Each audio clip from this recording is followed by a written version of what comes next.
नमस्कार दोस्तों जहां पति पत्नी का रिश्ता जन्म जन्मांतर का होता है और पत्नियां हमेशा ही अपने पति को परमेश्वर की तरह पूजती हैं। लेकिन एक महिला ने एक ऐसा कारनामा कर दिया कि वो इस जन्म क्या पूरे 1-2 साल तक भी अपने रिश्ते को निभा नहीं पाई और अपने ही पति के साथ वो इतना बड़ा विश्वासघात करती है। और वो भी ऐसे पति के साथ जिसने उस पत्नी के लिए क्या कुछ नहीं किया है, उसके लिए त्याग किया, समर्पण किया, लेकिन उसकी पत्नी ने उसका मज़ाक बनाकर रख दिया। वो भी तब जब उसकी शादी को करे कम से कम 3 साल हो चुके थे। दोस्तों, वो एक बच्चे की माँ भी बन चुकी थी। लेकिन फिर भी दोस्तों उस औरत पर इतना ज़्यादा हवस सवार हो जाता है कि वो अपने पति के ही सामने एक ऐसी चौंका देने वाली शर्त रख देती है जिसे जानकर शायद हर किसी के होश उड़ जाएंगे। दोस्तों, ये कहानी सच्ची घटना पर आधारित है और हमारे चैनल क्राइम सिचुएशन में आपका स्वागत है। ये सच्ची घटना मध्य प्रदेश के भोपाल जिले से एक छोटा सा गांव चोली है। इसी गांव का रहने वाला अशोक, जो कि अपने माँ बाप के साथ वहां रहता था। अशोक अपने माँ बाप का इकलौता बेटा था और वो पेंटिंग और घरों के वॉल पुट्टिंग का काम किया करता था। उसकी जिंदगी ठीक ठाक चल रही थी। अशोक की उम्र शादी की हो चुकी थी। माँ बाप एक अच्छी सी लड़की देखते हैं और अशोक की शादी भी करा देते हैं। लड़की सुनीता देखने में काफी खूबसूरत होती है और वो भी अशोक के साथ खुशी खुशी रह रही थी। लगभग दोनों का 1 साल का वक्त ठीक ठाक गुजर जाता है। लेकिन दोस्तों, उसी दौरान अशोक और सुनीता में हमेशा छोटी मोटी बातों को लेकर कहासुनी होने लगती है।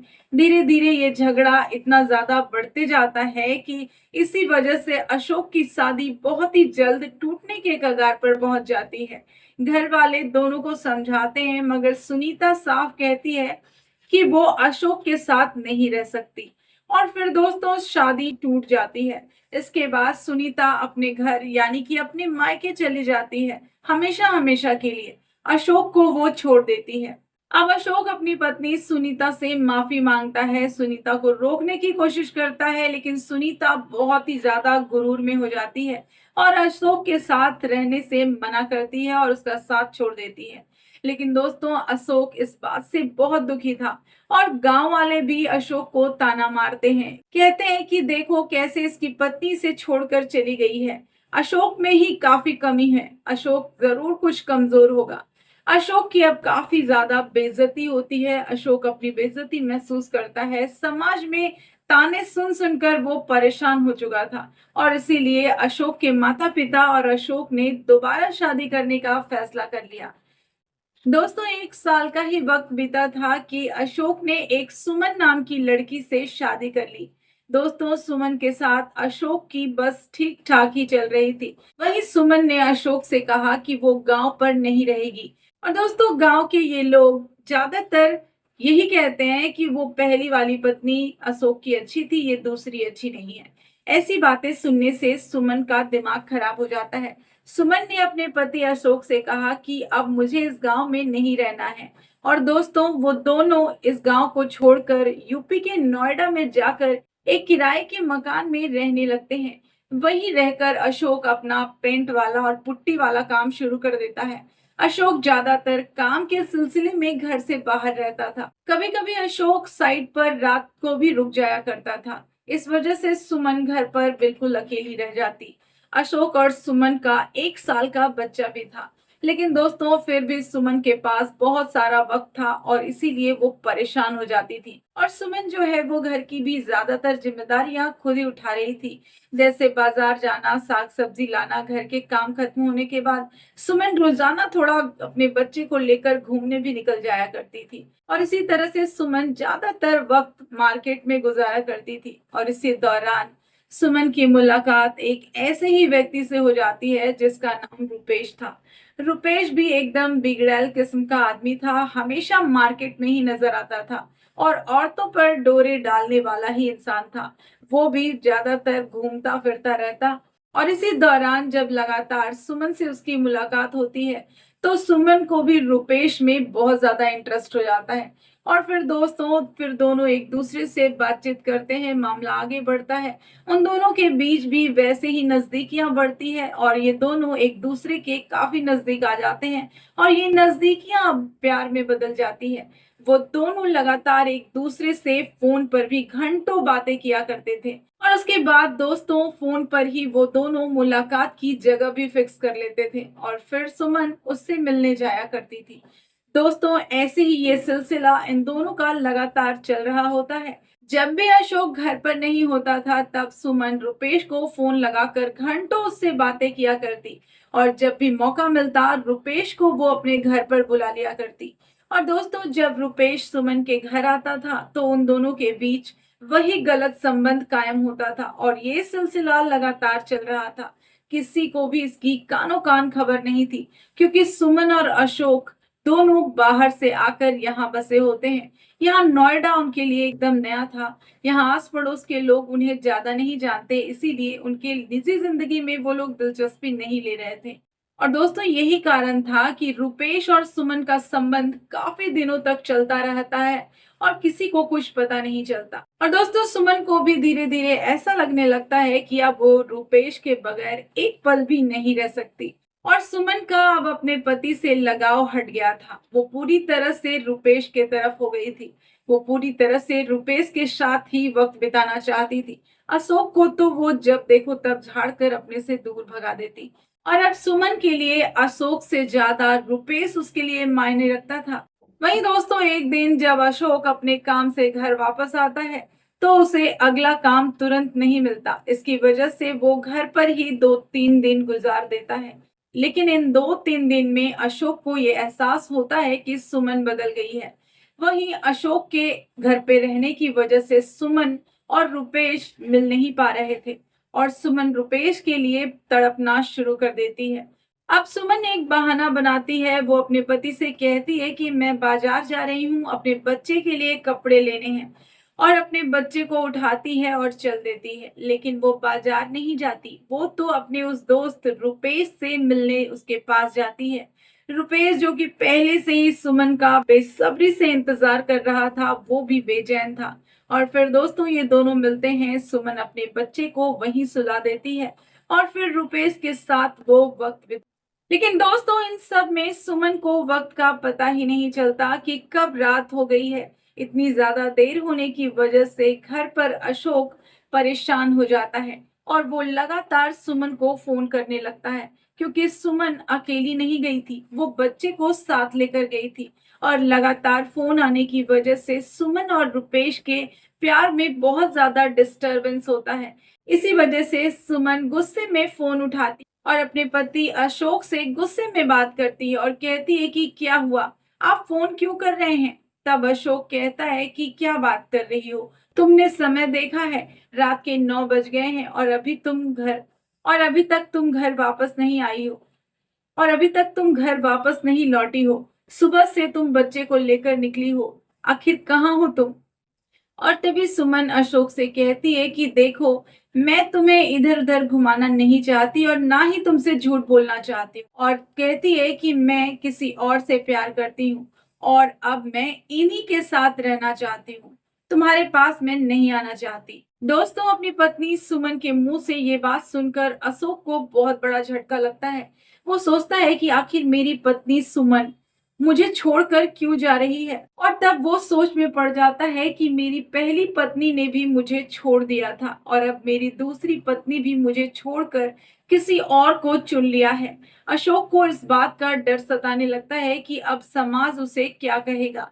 पहली बीवी तो उसे छोड़कर भाग ही गई है और अब उसका जीना मुश्किल हो गया था। तब उसने दूसरी शादी की और दूसरी वाली भी इस तरह से किसी और के साथ चली जाएगी तो उसका क्या होगा, फिर समाज में वो मुंह कैसे दिखाएगा। दोस्तों अशोक इस बात को सोच सोच कर बेचैन हो जाता है और पूरी रात वो बस यही सब कुछ सोचता रहता है।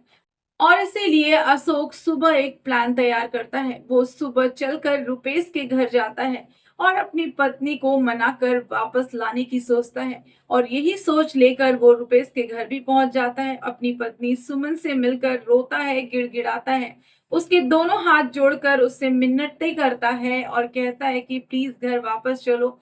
और दोस्तों अशोक अपने बच्चे को भी देखकर एकदम इमोशनल हो जाता है, उसे गले से लगा लेता है और कहता है कि सुमन, अगर मुझसे कोई गलती हो गई है तो मुझे प्लीज माफ कर दो, लेकिन तुम मेरे बच्चे के साथ वापस घर चलो। और दोस्तों हाथ जोड़कर बार बार अशोक आंसू बहाकर सुमन से रिक्वेस्ट करता है और कहता है कि देखो सुमन, समाज में हम क्या मुंह दिखाएंगे, ये सब कुछ ठीक नहीं है। अगर मेरे माता पिताजी को ये बात पता चल गई और फिर वो गांव में किसी को मुंह दिखा नहीं पाएंगे, अपना सर नहीं उठा पाएंगे। अशोक की ये सारी बातें सुनकर सुमन हंसती है और कहती है कि ठीक है, मैं वापस तो चलूंगी, लेकिन मेरी भी एक शर्त है, अगर तुम मेरी शर्त पूरा कर दोगे तो मैं घर वापस आ जाऊंगी। अशोक ये सुनकर चौंक जाता है और कहता है कि क्या शर्त है, बताओ, मैं तुम्हारी हर शर्त मानने को तैयार हूँ। और तब सुमन मुस्कुराती है और कहती है कि मैं अकेले घर नहीं जाऊंगी, मेरे साथ रुपेश भी घर जाएगा और वो मेरे साथ ही रहेगा। अगर तुम्हें मंजूर है तो ठीक है, वरना मैं यही रुपेश के साथ ही रहूंगी। दोस्तों ये बात सुमन की अशोक के दिल को चीर कर रख देती है। और दोस्तों थोड़ी देर सोचने के बाद अशोक बड़े गहरे मन से कहता है कि ठीक है।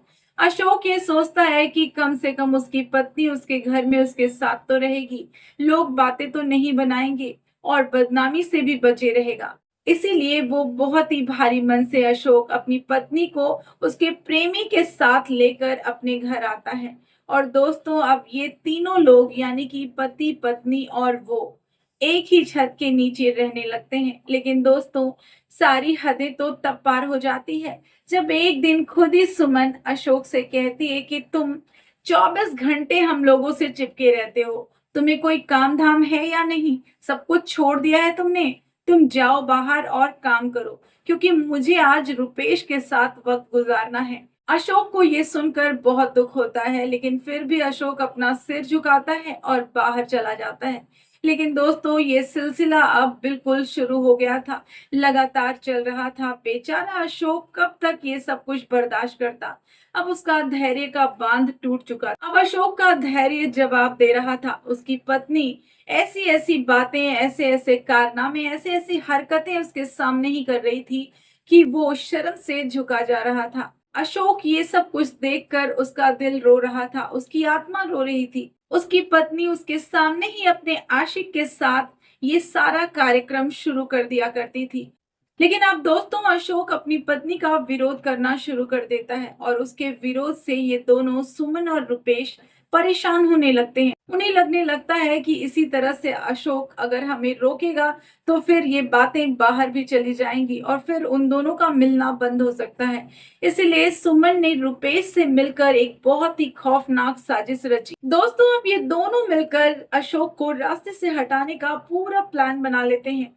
और फिर दोस्तों 21 दिसंबर 2025 की वो रात आती है जब अशोक गहरी नींद में सो रहा होता है और तब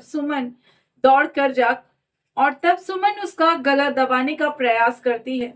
रुपेश उसका पैर पकड़ लेता है, लेकिन फिर इसी दौरान अशोक सुमन को जोरदार धक्का देता है। सुमन दूर जाकर गिर जाती है, लेकिन तभी पीछे से रुपेश आकर अशोक पर धारदार चाकू से हमला कर देता है और कई बार वार करता है, जिससे अशोक वहीं पर दम तोड़ देता है। और दोस्तों अब अशोक की लाश को ये दोनों रुपेश और सुमन ठिकाने लगाने की सोचते हैं और इसीलिए वो एक कपड़ा खरीद कर लाते हैं, उसी से उसे ढककर रात को बाहर ले जाते हैं और पास की एक झाड़ी में फेंक देते हैं।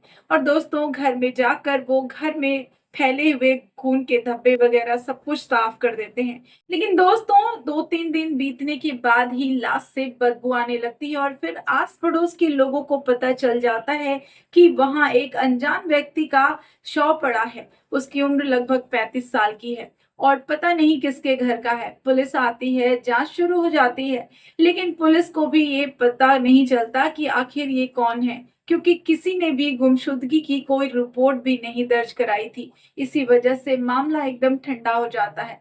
लेकिन अभी भी लाश को रखी हुई होती है ताकि उसकी शिनाख्त हो पाए। लगभग 3 दिन का वक्त गुजर जाता है, जबकि पुलिस वाले अब ये निर्णय कर लेते हैं कि अब इस लाश का अंतिम संस्कार कर दिया जाएगा। लेकिन तभी एक व्यक्ति आ जाता है और पुलिस वालों से कहता है कि शायद मैं इस आदमी को अच्छे से जानता हूँ, ये आदमी मेरे ही गांव का है। दोस्तों, उस आदमी ने जब उस लाश का एड्रेस बताया, पुलिस वहां पहुंचती है, जांच पड़ताल शुरू करती है। तब सच में पता चलता है कि बहुत दिनों से अशोक गायब है। अशोक के माँ बाप से पूछताछ की जाती है। अशोक के माँ बाप कहते हैं कि मेरा बेटा नोएडा में कमाने गया है, उसकी पत्नी भी उसके साथ है। लेकिन फिर अशोक के माँ बाप उसकी लाश को भी पहचान जाते हैं। और दोस्तों, अब पुलिस को अशोक की पत्नी पर शक हो जाता है और पुलिस अशोक की पत्नी के पास पहुंच जाती है, उससे पूछताछ होती है। पत्नी इस बात से साफ इनकार कर देती है और कहती है कि मुझे क्या पता, क्योंकि अशोक कई कई दिनों तक साइट पर ही काम के लिए बाहर रहा करता था। पत्नी सुमन ये कहती है कि मुझे लगा कि वो साइट पर ही हैं, आ जाएंगे, इसलिए मैंने पुलिस को खबर भी नहीं की। लेकिन दोस्तों, पुलिस को ये बात सही नहीं लगती और इसीलिए पुलिस ने चुपचाप ही सुमन का फोन सर्विलांस पर डाल दिया था। और दोस्तों, फोन ने वो सारे राज खोल कर रख दिए। सुमन की सारी व्हाट्सएप चैट, सुमन की सारी कॉल डिटेलिंग और ये सब कुछ। और फिर पुलिस रुपेश तक भी पहुंच जाती है। पुलिस वाले सुमन के आशिक रुपेश को भी गिरफ्तार कर लेते हैं और सुमन की भी गिरफ्तारी कर ली जाती है। दोस्तों, यहाँ फॉरेंसिक टीम भी आती है, घर की तलाशी ली जाती है। जहां अशोक के साथ ये सब कुछ हुआ था, वहां पर खून के काफी धब्बे मिलते हैं और फिर सारे पुख्ता सबूत जुटाए जाते हैं। और दोस्तों, अब सुमन और रुपेश दोनों की गिरफ्तारी हो जाती है ठोस सबूत के साथ। दोस्तों, ये कहानी आपको कैसी लगी, आप भी हमें कमेंट में जरूर लिखें और वीडियो को लाइक और चैनल को सब्सक्राइब जरूर कर लें। तो मिलते हैं दोस्तों नेक्स्ट वीडियो में, तब तक के लिए धन्यवाद।